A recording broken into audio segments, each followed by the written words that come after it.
Hi, it's Eric with 30 by 40 Design Workshop. Today I want to talk about how to separate space in an open floor plan. The open floor plan championed by early modernists Le Corbusier, Mies van der Rohe, and Walter Gropius, among others, is as relevant today in home design as it was in the early 20th century. But modern life still requires at varying times functional, aesthetic, visual, and auditory isolation. The following examples explore the intersection of openness and isolation, showing how we can provide separation without losing the openness we crave. Room within a room. The designer of this loft in Minneapolis skillfully addressed the idea of connected separation. Two freestanding leaf-shaped curved partitions conceal an office space in a larger room. The workspace is anchored in the thicker, heavier mass on the right, while the floating screen wall conceals a collection of books. The freestanding object in space is sculptural and made lighter by the canvas-like floating screen.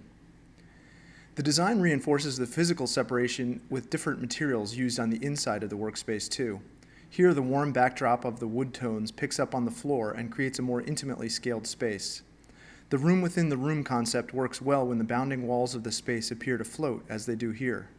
This allows the larger space a presence on the inside of the smaller space and a sense of the smaller interior space when viewed from the larger room. The thick wall. A freestanding partition can act as a container supporting the function of spaces. This integrated thick wall can both conserve the open plan layout and provide separation when needed.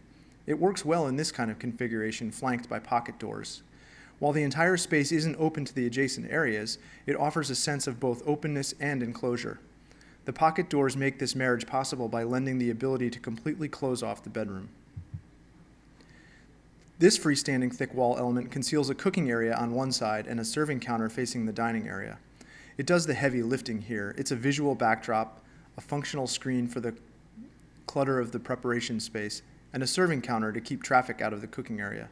Because it floats in the space, it allows the full dimension of the room to be appreciated, open yet functionally separated. This example offers only visual separation. It can't be completely closed off, but it serves a public space, so it makes sense.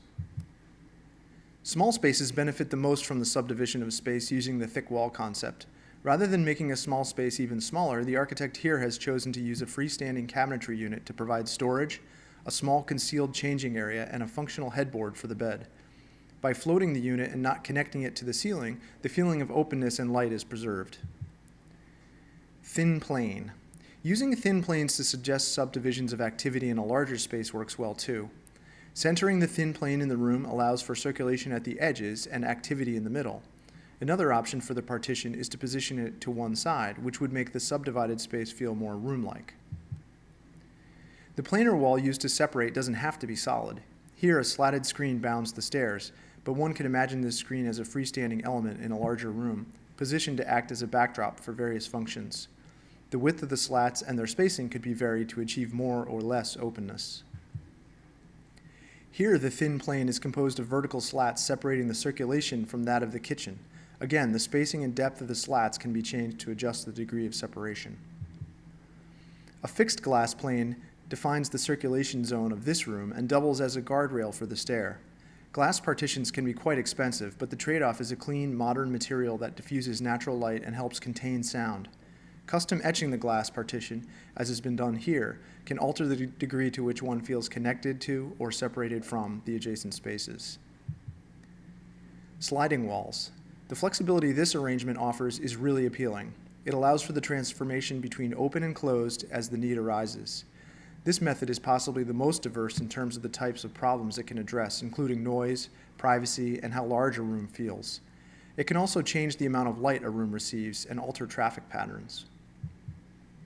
Using translucent materials to add privacy, both visual and auditory, while allowing light is a great solution for interior spaces requiring privacy and daylight.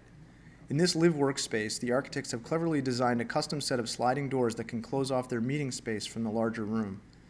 The striated plastic panels refract and diffuse the light entering the space, offer privacy and natural light, and limit sound transmission.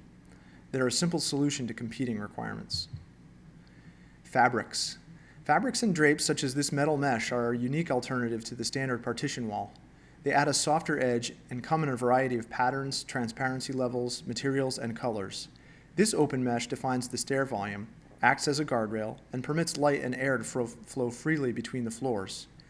While this example is fixed, mesh can also be used as you would regular fabric to divide spaces. It takes surprisingly little to suggest the boundary of a space.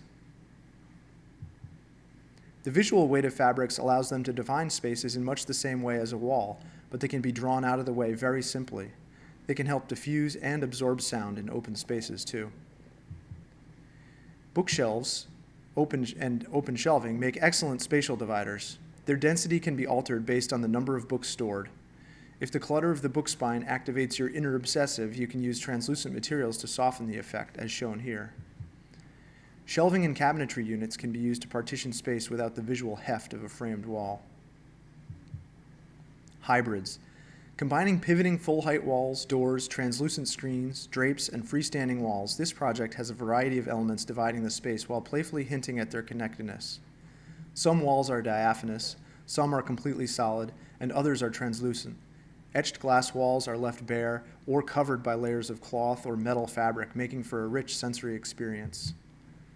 In this space, the division is more straightforward. Sliding panels double as room dividers and movable gallery walls. The architect has deferred to the scale of the structure while offering sensible divisions with varying levels of enclosure.